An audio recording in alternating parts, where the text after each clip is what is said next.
to help us through. Joe, as a CPA, dealing with a lot of the tax implications, will likely engineer some back and forth, but know that we've got some questions that have been pre-submitted that will be sure, if you're one of the ones that pre-submitted it, we'll be sure to ask those along the way. But our goal here really is for it to be some interplay with the speaker, such that if you do have a question relative to a particular topic, if you could raise your hand. What I'd like to do is allow the conversation to play itself out, make sure that Rod has sort of told us everything that he has, and with some back and forth among the speakers, hopefully we'll be able to answer a question you might have had. But if we don't, leave your hand up and we will look to call on you. So without further ado, if we could advance the slides, folks can see a little bit about Rod. I had a chance to talk to Rod beforehand and I said, how does one become the SBA expert on PPP loan forgiveness? And Rod, I'm not going to steal your thunder. Your response to that was? Reading the interim financial rulings and all the frequently asked questions. Effectively, folks, someone over there at the SBA had to do it. Rod is that man. Yes. As Rod became the one who, although not trained per se to take on this role, everything about the PPP has sort of been fly by the seat of your pants in so many ways. We've seen it in the news. Not everybody over there, had a good handle on what was going to be expected of them. And I am very pleased to say, because I have heard Rod speak on this issue more than once, I am very pleased to say that we have with us probably the person who knows it as well or better than most. Rod has spent 32 years in commercial banking, as it says there, in the this immediate area with the local banks, and that's key. That's something that Rod has that he brought to the SBA that most folks in his line of work don't have that experience. And then spent the last 35 years serving on several nonprofit boards. Currently licensed a property, casualty, life, and health insurance broker. Serving as a lender relations small business development center project officer, and our expert today on PPP loan forgiveness. Rod, go ahead and take it away. All right. Well, thank you very much. You can go to the next slide, please. So let me briefly tell you what I do. My main job is a lender relations specialist, and that's really to crack open the vault doors of all the banks throughout the DMV so that they can help business owners start, grow, and sustain their businesses. So that's really what my main job is to talk to the banks, encourage them to use the SBA products in order to actually increase their loans outstandings while minimizing their risk when they're lending business owners money. So that's the first part of the job. The second part of the job is working with the small business development centers, the 4 that are in Northern Virginia, and then the one that's in Washington, D.C. at Howard University, to ensure that they are actually providing all the services and technical assistance that business owners need in order to, again, to continue to grow and sustain their businesses. So let's go to the next slide, please, because this slide is actually encouraging you to go to www.sba.gov/updates. And what this does is for all the interim rulings and frequently asked questions that come up regarding the PPP and the EIDL, you will get them in your email boxes, breaking news, just like I do. And so you'll have as much information as I do going forward with what I'm anticipating as changes to the PPP forgiveness process. Next slide, please. So now we have some contact information for you. So of course you have our main office it's actually dcinfo@sba.gov or sba.gov/DC. Now, for the interim final rulings, you can also go to the Treasury website at treasury.gov. And of course, for the EIDL loans, for any information that you need about that, then it's sba.gov/disaster. And there you see the 800 number at 659-2955, okay? So let's get in, next slide, please. So let's get into the forgiveness process, okay? So first of all, there's going to be you, the client. You're going to be pulling together, along with your CPA, all the documentation necessary in order to get your loan 100% forgiven or partially forgiven. Now, let me state this up front. So I'm not actually the expert, if you will, on loan forgiveness. I do have a lot of information about it, but I'm not the expert, okay? What we're going to primarily cover today is called the Form 3508 EZ form. Now, there are two forms, okay? Just like your taxes, there's the EZ form and then there's the long form. So there's the 3508 EZ form and the 3508 long form. Now, although I took 150 hours of accounting, unlike Joe, I didn't sit for the CPA exam, so I don't have those 3 little letters behind my name, okay? But I do understand a lot of accounting and the entries that go into what needs to be done as you fill out either forgiveness form. But today, we're going to focus on the 3508 EZ form. And you may ask, well, why are we doing that? Let's give them the background on who is eligible for the EZ and who has to then look at the long form as a summary of where what might apply to each of these situations. Okay, and that's what I was about to do. All right, so here's my logic behind this. And that is, when you look at the fact that the average loan size for a PPP was approximately $120,000, okay? So for the EZ form, it's typically going to be sole proprietors, single member LLCs, or you may have some LLCs with employees, and 1099 contractors.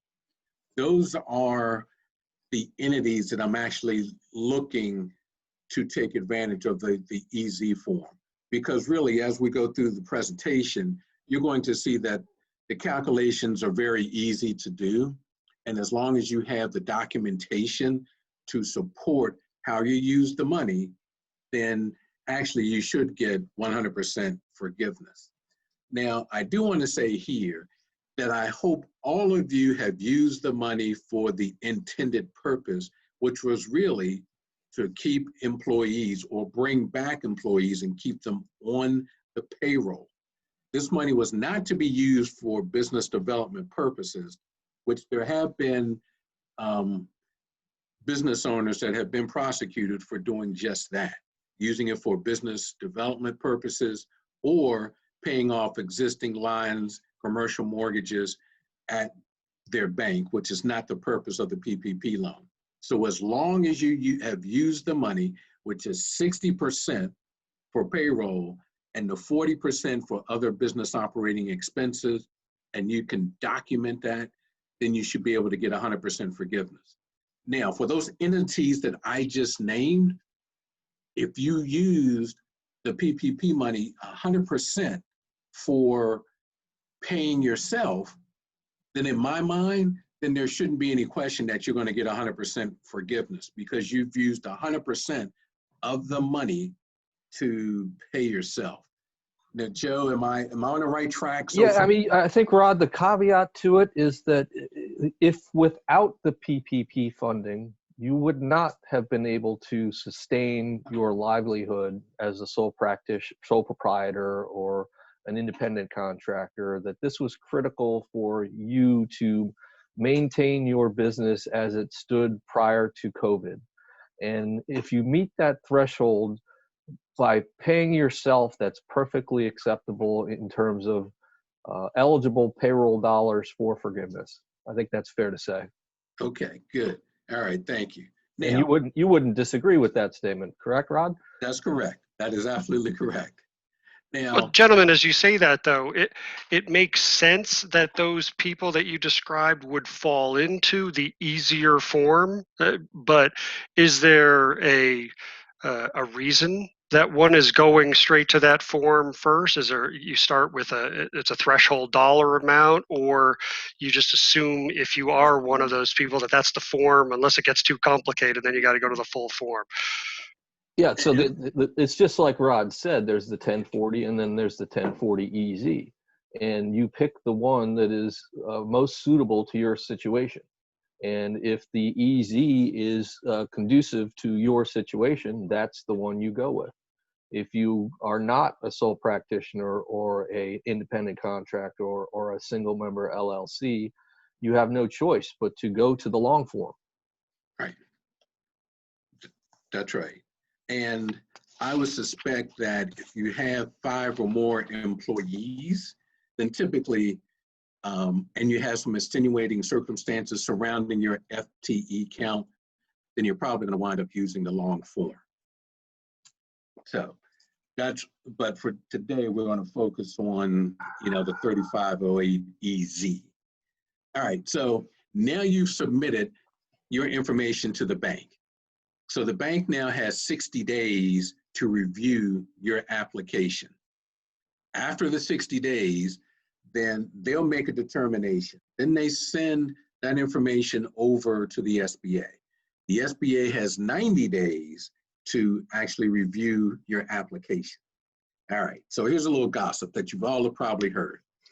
So right now, it's being entertained that any PPP, $150,000 and below, will be automatically forgiven, okay?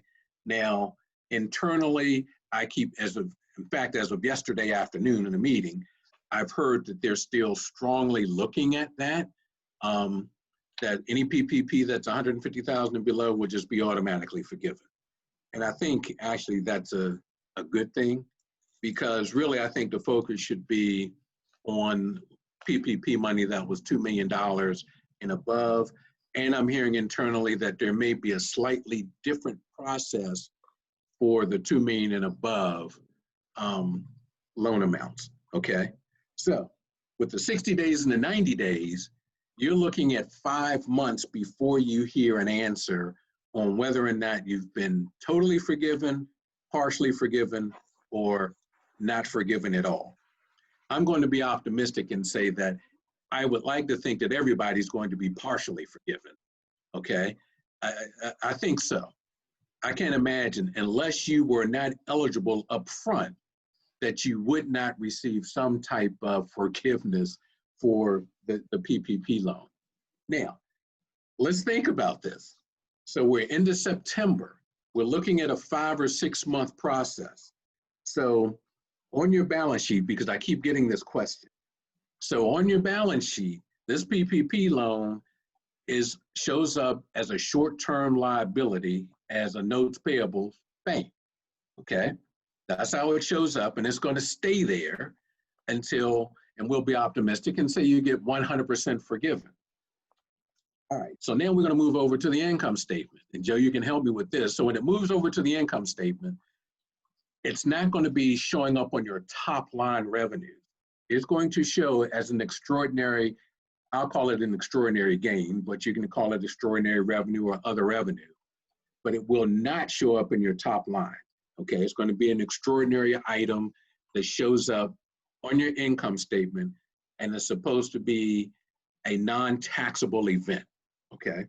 So did you want to expand on that at all, Joe, or did I? Yeah, no, I think you've summarized it. You know, for those of you that use QuickBooks, which is 90% of the small business world, you would use an other income type of account to record the forgiveness once you've gotten the word from the SBA that you're in the clear.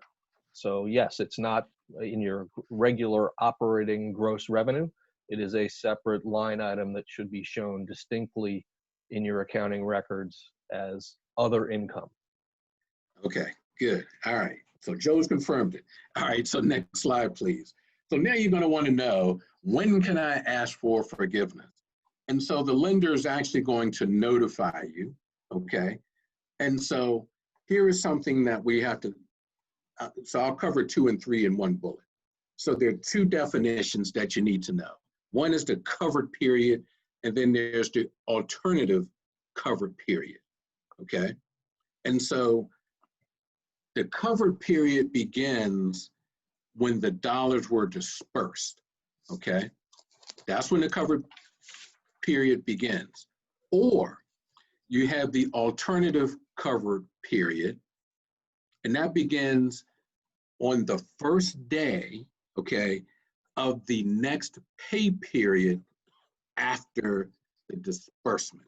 Did I explain that right, Joe? Yeah, and you go back to the Yeah. original guidance on when, so we were in 8 weeks in prior, Yep. you know, now we're 24 weeks, and the questions were, well, I run monthly payroll, I run semi-monthly payroll, I run payroll in every other month, whatever. How do I have to change my payroll processing system? What this approach did was give you the ability to look at it from 2 perspectives: the funding date as your starting point, or your first payroll date as the alternative start date. The SBA recognized that, you know, every businesses do things differently. Not everyone is the same. So they weren't suggesting that you reinvent how you run your payroll. They were giving us the option then to do things the way we always have, with flexibility in when the coverage period begins. Right. But Joe, does it matter though that some people, either didn't know that or were fearful of that, but went ahead and changed everything anyway? I mean, it sounds like it doesn't matter. You did it. It's too late now to go back, but you still have this 2 measuring points. It's either disbursement or it's what your new payroll date was, right? If you made the change, Tom, then you didn't necessarily need the second Right. deferment rule.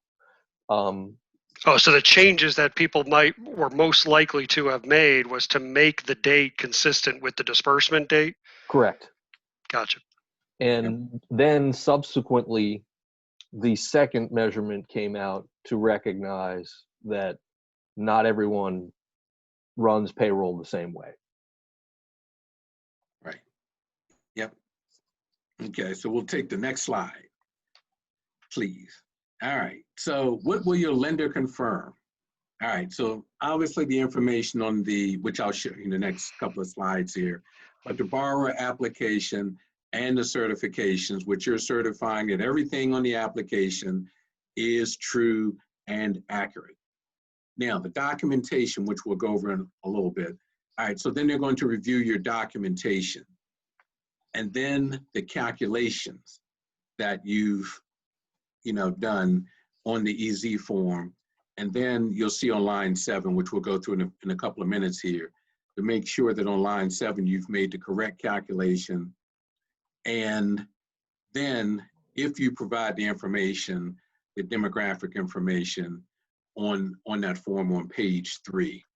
The SBA had come under fire for a little bit about the demographic information, who was and who wasn't getting, PPP money. So now on the back end, on the forgiveness process, we'll be able to give people, the demographic information on who's been forgiven, the dollar amount, all of that, okay? Because people will be clamoring for that type of information. It's right in line with fair lending standards, Rod. We want to make sure that this program was consistent with fair lending standards, so that the gamut of the American demographic was covered adequately without any prejudice. Yep. Is there any concern, Rod, that you're hearing articulated with regard to those disclosures being less simple to make, to comply, if in fact they go forward with the minimum threshold forgiveness approach? Because I could see that being a reason working against that being a decision by the SBA. Well, I think, but not to chime on Rod's thunder, Tom, but every bank has its fair lending mandate that comes as a component of the bank's review by either the state or the Federal Reserve. And so even if the forgiveness was done, banks are going to be required to maintain the demographic information on these products. Yes. And so I think it covers, the SBA sure should be a catch-all for it, but it already exists in the financial institution, and they will be examined under fair lending standards for this program as well as all of their traditional lending. Is that fair to say, Rod? Yes, it is. Yes, it sure is. So the back end disclosures then, in that regard, are effectively meaningless. No, I don't think any data that the SBA gathers is meaningless. I think it's important for the SBA to take advantage of this opportunity to gather demographic information. It helps them with their mandate of supporting businesses without prejudice. Rod, is there something you want to add there? And that's absolutely correct. And then on the banking side, remember, there's the Community Reinvestment Act, CRA, right, that banks must comply with. And so one of the things that they want to know are what groups of business owners are actually having access to this money. Okay, it's a report. And this is how banks are evaluated. And of course, the SBA has to capture that data so that they can be able to, push it out to the banks. And then the banks also get evaluated on it. So now, Rod, these are the same lenders that will, of course, be evaluated on their having required personal guarantees on the front end and other documentation that wouldn't have been consistent with the PPP. Is that right? Well, all right. So the personal guarantee and collateral, which is frankly unheard of in commercial lending, but no personal guarantees and no collateral. Okay. Was how all of these deals were to be underwritten across the board. So there shouldn't be any difference in the underwriting criteria for any of these loans. So it should be pretty easy for the regulators to come in and frankly see that there's a consistency, because let's just say if you required a personal guarantee on a PPP loan, then what typically the first hurdle you have to clear is, we'll use the SBA guideline of generally a 650 FICO score, okay? And so I thought it was important that that was eliminated for this program, because the whole idea was to get the money out the door fast. They help these businesses to sustain themselves and keep their employees on the payroll. And so you didn't want to have that impediment in the way, because somebody may have a 550 FICO score, and now we may lose a company because they couldn't meet the first hurdle. So I think the way the program was put together with no personal guarantees, no collateral, was very good, a very good idea. And if a bank went down that road, Tom, I would really question whether they should be in business at all. Because, well, it's funny you should say that, because I didn't bring it up, without knowing the answer to this. Rod, I've heard you speak on this, and I know you were dealing with examples of banks that were doing just that. And I'm sure there are some folks out there who, are listening to this who are thinking, well, yeah, I know my bank was asking me some questions that I didn't think were appropriate, but you dealt with those as they were brought to your attention. Isn't that right? Yes. Now, there's something, the banks have to know their customer, okay? KYC is what we called it. So, let's just say that even with the KYC process, you can only gather but so much information, right, on new borrowers coming into your bank. Because if you recall, you heard a lot of noise about the banks are only dealing with their good customers or their customers. Well, to me, it would make sense that they do that, because they knew those borrowers, okay? And so they knew what type of risk they may or may not be taking when they do the PPP loan, okay? Because if the loan is not totally forgiven, then they already have an idea of whether or not their existing customer could afford to repay a loan at 1%, okay, versus somebody brand new walking in the door that they don't know anything about. So yeah, in the beginning, there were some banks that were taking personal guarantees. They were told to cut it out, and they conformed to what the standard underwriting across the board was supposed to be for PPP. All right. Well, having been guilty of taking you down this digression, this path, I'm going to be the one to get us back on there. I want to make sure we get through your materials. So take us back to what else here the lenders are going to be looking to confirm.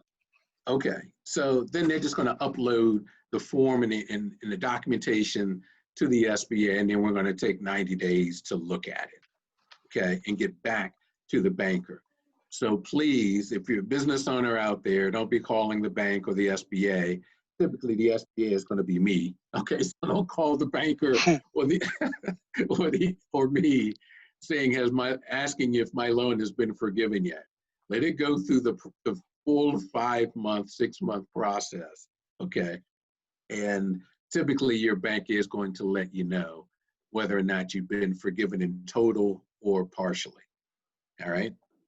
So what I'm hearing on the street is the way that banks are notifying at least the major banks are notifying their PPP customers that the process is open is via an email introduction that says our portal is ready for you to go in and use your loan number to log into the system and begin the process of filling out the application and uploading your documentation.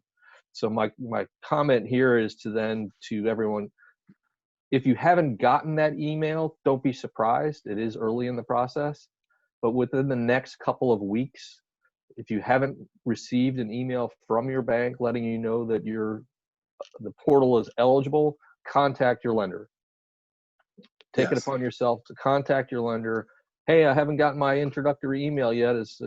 Did I miss something? Did it go to spam? That's a comment on how to start this forgiveness process. Well, I don't think there's any doubt that you want to make sure you get that, but Rod, I speak to, if you would, the timing of applying for this forgiveness. I know I've heard you speak. I've heard a debate amongst tax professionals specifically with the concern about the guidance that is anticipated to be forthcoming, at least between the non-taxable revenue that is, the extraordinary revenue that's being received, but the offset problem that we're facing right now with the expenses that you would otherwise have the ability to credit. And I've heard you say, don't apply yet. Yes, I've said, let's wait. Although now we're in the middle of September, I was actually hoping that we'd have, frankly, I was hoping that we'd have PPP, I guess round 2 or 3. I guess it's actually round 3 because we ran out of money the first time, then we extended it until August 8th. And so now and we left $130 billion on the table, right? For the second round of PPP. And I thought the simplest thing for Congress to do is just go ahead and extend that August 8th date until we use up the whole $130 billion. But that didn't happen. Okay. So then I think Rod should continue with this lending process, and then Tom we'll get to your question on the tax treatment. Because I was gonna come to that. All right, so go ahead to not the next slide, but the slide after that, Tom. Okay. Jump the next ahead slide, because we go to the next one. There you go. All right, so you see the information that they're going to be asking for. I mean, it's pretty straightforward, right? The name, address, telephone number, of the company, your EIN number, your PPP loan number. Here's something where you see idle advance amount, and it says the SBA will deduct. So there are people that have both an idle loan and a PPP loan. What should have happened was that when you got your PPP loan, that actual PPP idle advance, the actual idle advance should have been deducted from the PPP money that the bank gave you. Because another way to say that, Rod, is that the EIDL was converted to PPP. yeah, yes, So beyond the $10,000 grant, any dollar above the $10,000 grant would have been subtracted from your PPP because the intention was you would have one loan product outstanding. that's right. And then, of course, it would be 100% forgiven under PPP. Yes, that's correct, Tom. All right, so now you've seen, I mean, you can see that the first page is actually very easy. Go ahead to the next page. And the next page really, we've already covered, but you'll see when they covered, what it means for covered period, what it means for the alternative covered period, okay? So you'll actually have this. And Tom, I guess you're going to actually provide the presentation on the website or what have you, so people can have it. And use Yes, it with your permission, I understood that we were going to be allowed to make this available. I also want to point out what may not be, I know it's clear to you, but may not be clear to our participants. You've actually, with these materials, these are lifted, at least, maybe you could tell us when it is or when it's not, taken directly from the form that people will see when they do get into their portal, right? Yes. Okay. Yep. I mean, some of it I know are should- just slides yeah. made for the presentation, but others, these are the actual questions that you're going to see when you get in there. Yes. Yes. I should have said that up front. Yes.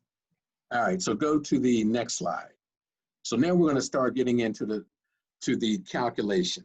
So as stated earlier, we already know that 60% is supposed to be used for payroll, and the other 40%, see in lines 2, 3, and 4. Okay. Those are actually 40% of the funds. So people always ask me, so what does business utility mean? Okay, so let's look at it. Gas, water, electric, business telephone, internet, transportation costs, okay? Those are your business utility payments.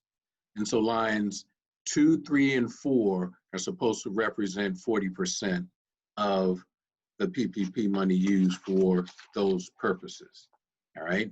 So now let's go to the next slide. There you go. All right, so we have the payroll plus non-payroll. So you have lines 1, 2, 3, and 4. Now you have line 6, which was the PPP loan amount. And on the next slide, we'll see that it's 100,000. All right, and then on line 7, okay, you're gonna take that payroll and divide it by 0.60. And then your forgiveness amount, right, is going to be the smallest of lines 5, 6, and 7. So now let's look at let's look at a calculation.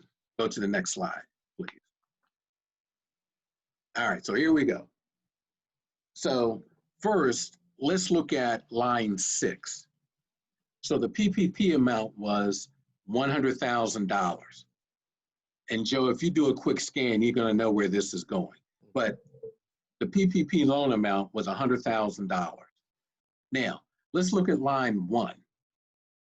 $50,000 was actually used toward payroll costs. Now, if you recall, I said 60% of the money was supposed to be used for payroll, okay? So that number should be $60,000, but it's 50, okay? So then we look at add lines 1, 2, 3, and 4, that's $100,000, okay? Line 7, as we saw from the previous page, now we're going to divide line 1 by 0.60. That gives us 83,333. So the forgiveness amount is going to be 83,333. Now the reason that that's so is because the payroll cost should have been $60,000, right, Joe? That really should have been $60,000. And then if we had used the other 40% for, I'll call it operating expenses, then we would have had a 100% forgivable loan, okay? That whole $100,000 would have been forgivable. But because in this particular instance, only $50,000 was used toward payroll costs, you got partial forgiveness.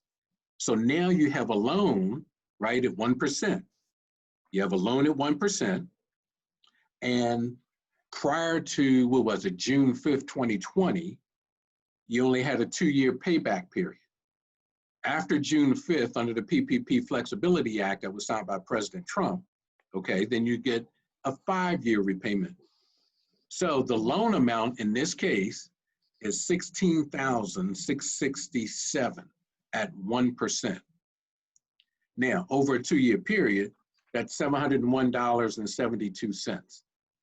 Over a 5-year period, what's that? About about $283.84 a month over a 5-year period. So now you can actually see with this EZ form just how simple this is to use. You're just plugging in the numbers. You already have your numbers. You know how much you put toward payroll. You know how you use the other 40%, or in this case, you used 50%, not 60% for payroll. So you can easily do the calculation to find out yourself whether or not you're going to get full forgiveness or partial forgiveness.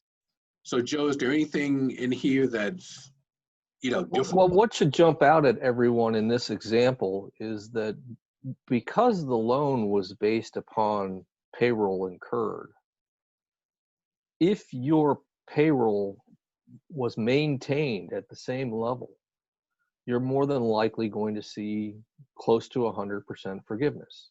Mm-hmm. In this situation, as Rod has illustrated, my assumption would be that payroll has gone down a little bit from where we were in our borrowing base.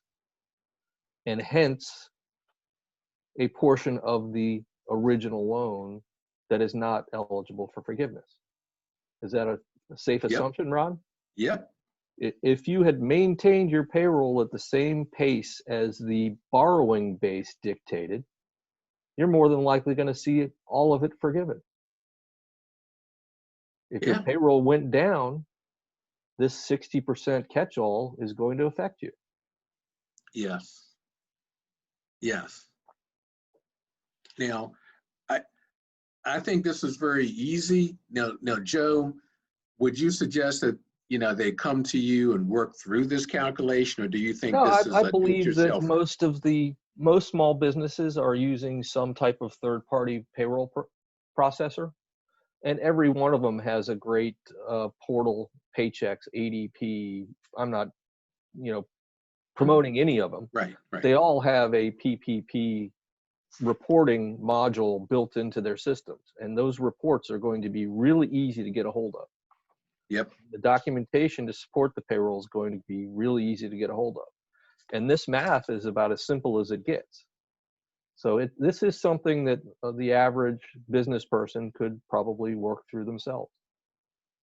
And thus you see why at the beginning I said sole proprietors, single member LLCs, and 1099 contractors could probably use this EZ form, forgiveness form, because it's really not that difficult at all.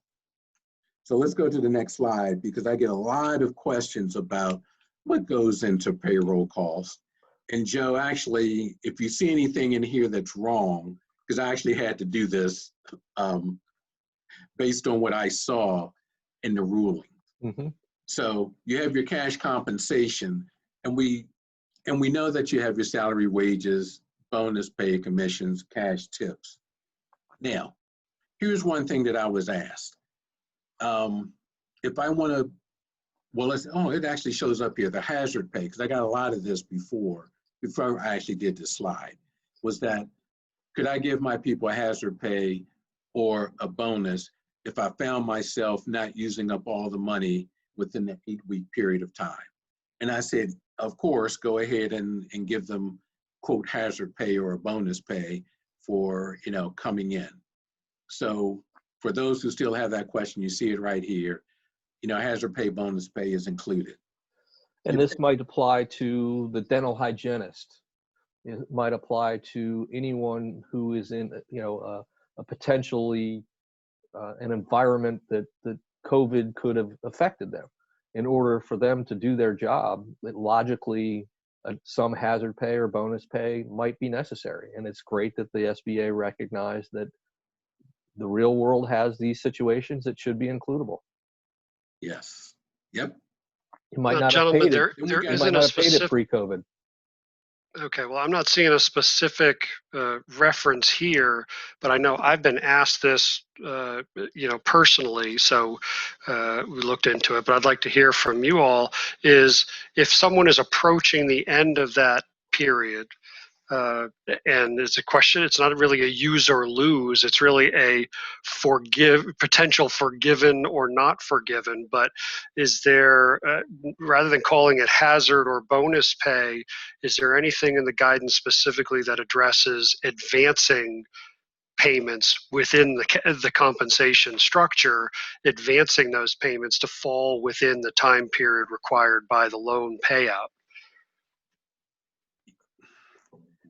That's what, well, for me, that's why I've been just telling owners, I've just been saying, look, just call it bonus. Just give them a bonus, okay?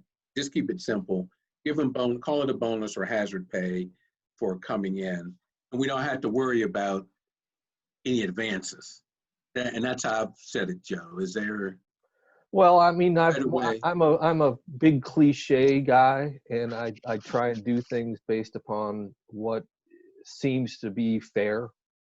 And pigs get fat and hogs get slaughtered. And if you do things that are designed to, if someone came to me with that question, Tom, my answer would be, I don't think that's a good idea. If you want to pay them a bonus because have been exposed, they stayed on the job, and they're in a situation, hazard pay, great.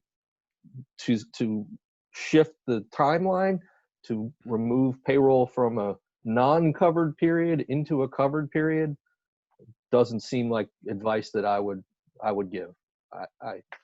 So you haven't seen guidance that says it can't be done? I have not seen guidance that says it can't be done.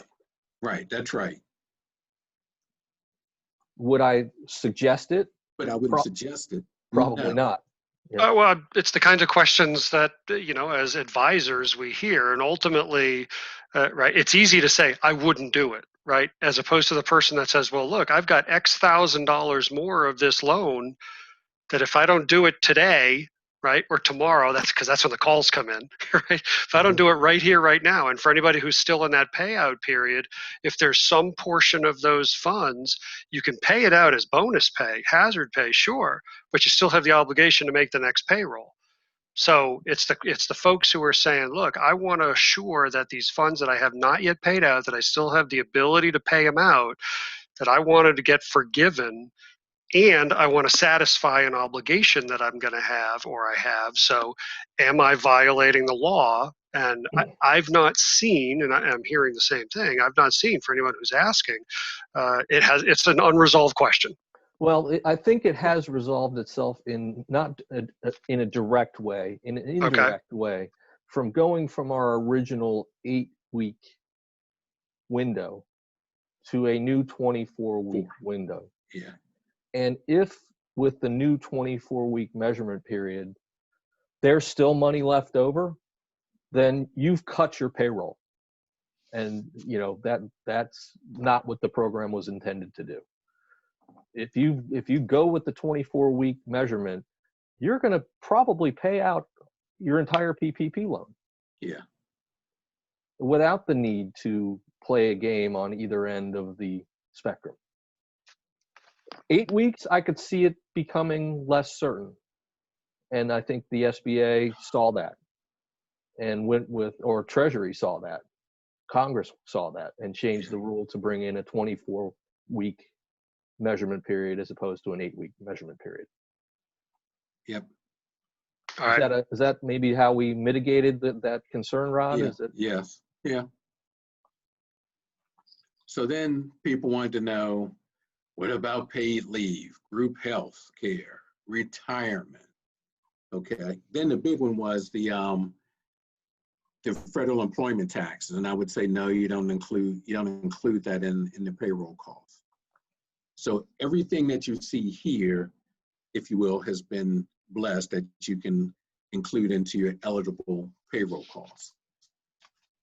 Okay. Yeah, so I look at this as it's wages subject to Medicaid plus employer provided health insurance. Mm-hmm. Yep. That's right. That's the best way to boil it down. That's right. All right, we'll go to the next slide. And we've already covered it, right? When we went through the example on your line 2, interest on your commercial mortgage. Okay, we'd be clear about that. Business rent or lease expense. And then we went over what the utilities, what the utilities are.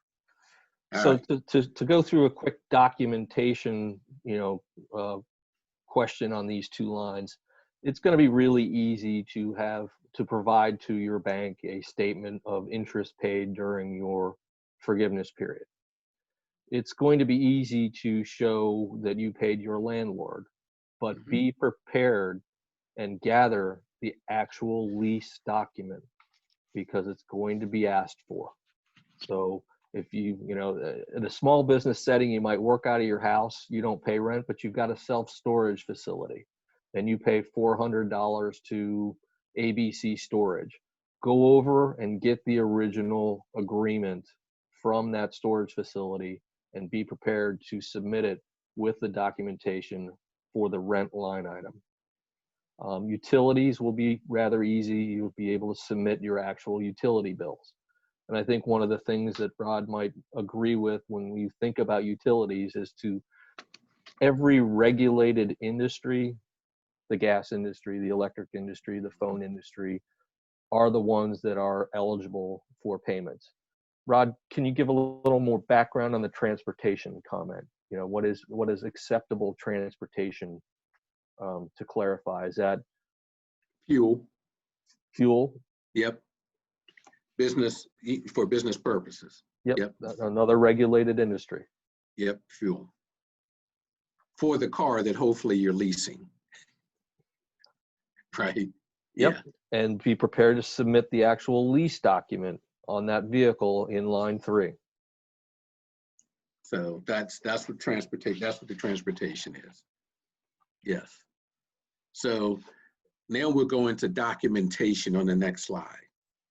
And I think hopefully people have heard, they should know by now about their 941s, okay? The bank account statements. Joe already mentioned your ADPs and Ceridians and Gusto and all the other payroll services that are out there. Your state and local employee wage reports. And then, for your health insurance and retirement page, your account statements, receipts, invoices, canceled checks. All of those are going to be needed as a part of the documentation. Frankly, for the forgiveness, documentation is important. It's just documentation. That's what's going to get you the forgiveness that you're looking for. 100% forgiveness that you're looking for is the documentation. You got to be able to prove what you've spent the money on. Okay. Now, Joe, I'm going to give you an example, and you can tell me if this is correct. So let's say that you're a sole proprietor. Of course, you have your own personal checking account. Then you have your business account, ABC business account. You put the PPP money in the business account. You're going to pay yourself. You're going to write a check out of the PPP business account. Let's just say that you're going to put payroll self in the memo line. You'll take that check, deposit it into your personal checking account, okay? And so now you have a paper trail of how you use that money. So you take it, you have the bank statement for where the PPP money was held. You deposited that check into your personal checking account. Now you have the bank statement for that. And you'll have a copy of the actual check that was cashed. And that's also a part of your documentation that you would submit to the bank. Yep, it's a tricky situation as a sole proprietor because you will not have a 941. You will not have state and local wage reports. Right. You won't have anything but your bank statements. So Rod's summary is to do as good a job of segregating your business accounts from your personal accounts and documenting the transfer of funds out of your business account, out of your PPP funds, into your personal account, which is consistent with how you've done things throughout the history of your business. Yep, that's right. Next slide, please. So this is going to be, I was going to say this should be the non-payroll documentation. So for your mortgage interest, account statements, right? And so your covered period, here we go to that covered period again, and 1 month afterwards. Or an amortization schedule, receipts, canceled checks. Your rent, we've already talked about having a lease agreement, canceled checks, okay? And then your utilities, I mean, you're gonna have invoices or account statements that you can also submit, right? That you will submit. So again, the documentation, payroll and non-payroll, is critical to your, forgiveness amount. So next slide, please. So what you'll see on the next slide is actually what we have gone over. So you see that, right? 60% is for payroll, and then your other 40% are for, which will show on lines 2, 3, 4 on the actual EZ form, that 40% was to be used for these items, okay? Anything about that, Joe? I mean, I think it's... the flip side to this, Rod, is that let's say you meet the forgiveness with using your payroll dollars, and you don't even need the documentation of the 40% piece. Right. That's entirely possible. That's right. Yes. Yes, that's right. Now, we'll talk about unable to return to activity. Now, I'm not good with this one. The next slide, please. All right, so borrowers unable to return to activity at or before February 15th due to compliance with guidance from Health and Human Services, Center for Disease Control, OSHA. So I haven't actually practically I haven't run into this issue. I just haven't. So what I've been doing is referring people to these links. And Joe, to guys like yourself, if a company's unable to return to activity based on, HHS and OSHA and CDC. So there's not much I can comment on about that. Yeah, I mean, this is a direct result of COVID in general, and there are some industries that couldn't go back because of federal regulation. Well, you were still encouraged to maintain your payroll base and keep your payroll intact. What we do after PPP is another story in and of itself. Will you be a good candidate for the Main Street program, or will there be another program specific to your industry? I mean, HHS had its own version on top of PPP to help its healthcare providers. So I think there are some other programs out there that this is recognizing, that PPP wasn't the only thing out there, that there were other programs to help people in these industries.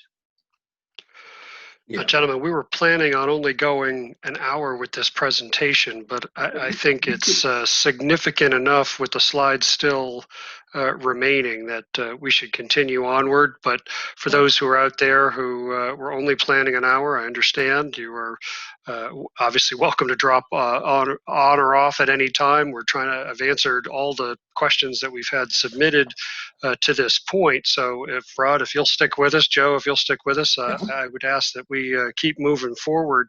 Yeah, I think just going through the slides, Tom, I think Rod has got a pretty good presentation that people can refer to. But, are there any highlights in the last few, Rod, that you would want to emphasize? Actually, I think I think we're okay. Let's see, go to the home-based business, and we'll stop it at the home-based business. That should be the next slide. Because one of the questions I get is, can I use the PPP money to pay household expenses? And absolutely not, okay? And I seem to get that question a lot, particularly if you're a sole proprietorship, okay? No, you cannot, you should not have used the PPP money for household expenses, not at all. Now, Joe, there's something about the deductibility where if you've used the PPP money to pay, you know, those expenses, then you can't, I'll call it double dip, and look for there to also be a deduction for the expenses you use the PPP money to pay for. So in summary, Tom brought that up earlier, and people should understand the background associated with it. So it goes back to the idea of tax-exempt interest, municipal interest, federal interest, and expenses that are incurred in generating those types of tax-free expenses. Those expenses under Internal Revenue Code are not deductible. And so they've taken the position that the expenses incurred that generated forgiveness are no longer deductible. The proceeds of the PPP loan is not taxable income, but the expenses incurred to generate forgiveness are no longer deductible. So people were a little surprised by that, but if you think about the tax-free municipal bond, you know, stuff, the expenses you paid to your broker to buy those tax-free municipal bonds are not deductible expenses. Those were expenses incurred in generating tax-free income. That's where the ruling came from in the code section that the Treasury is relying on. Because you've incurred expenses to generate tax-free income, those expenses are no longer deductible. That's the best way to explain it to people. Yeah, yeah. And so really, I think this is, I mean, we can end it here because I think we've covered most of what people wanted to know about. Tom, do you have any questions out there in the chat that maybe we haven't really addressed? Well, I do have one other that I was wrong. I have not addressed all the ones that were pre-submitted. There had been a question posed beforehand regarding what I know that, and I know I've seen something on this guidance or otherwise, but what to do about employees who were offered positions, but they didn't come back or couldn't come back, and they took a different job. Isn't there a way of crediting or offsetting against these 60/40 thresholds that you can actually factor those in? All right, so you won't get in trouble. Remember I said documentation. So you're going to offer that employee the job. The employee turns down the job. Now you want to make sure that you have it in writing. You made a valid offer. They declined it. Okay, you have that in writing. And so what it does is obviously it impacts your FTE and dollar amount. Okay, both of those. And so you won't be penalized as long as you can show the documentation that you've made a valid offer, okay? Okay, but so if won't be penalized, isn't that the equivalent of saying that you basically are able to show it under the 60% line as if it were actually paid? Well, you won't get penalized for, and see if I'm saying this right, Joe. Mm-hmm. So even though you're showing that you may be, let's just say down one employee, you're not going to get penalized for the FTE numerator denominator. Yeah, it doesn't apply to the gross wage dollars, Tom. It applies in the FTE headcount. It will not penalize you when you're doing the FTE math to come up with the 60% threshold. So the 60% can be reduced lower if your FTE headcount goes down. If you've made a valid offer of employment and you've got documentation, you can retain that employee in the FTE headcount. But you cannot assume that the money I would have paid them can be credited towards my gross payroll dollars. There you go. Thank you. That's the part I wanted to make sure. Yeah, It seemed to be responsive to the question that I was seeing on that. Well, at this point, I haven't seen any additional hands go up. And Rod, I know you've indicated you've covered well all the way to the end up on the screen. We will be making Rod's presentation available. I want to thank everyone, especially Joe English and Rod Johnson from the SBA for joining us here for the South Fairfax Chamber of Commerce presentation on PPP loan forgiveness. You can find contact information for the Chamber. You can also find contact information for Joe, and we'll be sure to have whatever contact information Rod is willing to let out available so that he is not inundated with everyone thinking they've now got an inside track to the SBA. But Rod, I can't thank you enough for joining us here today. We count ourselves very lucky to have you and your resources and the information from the SBA available to our membership. So a very warm thank you, Rod. We really, really appreciate your participation. Yeah, thank you for having me on. You know what, I don't mind. Let me give you my email address, which is roderick.johnson@sba.gov. That's the best way to reach me.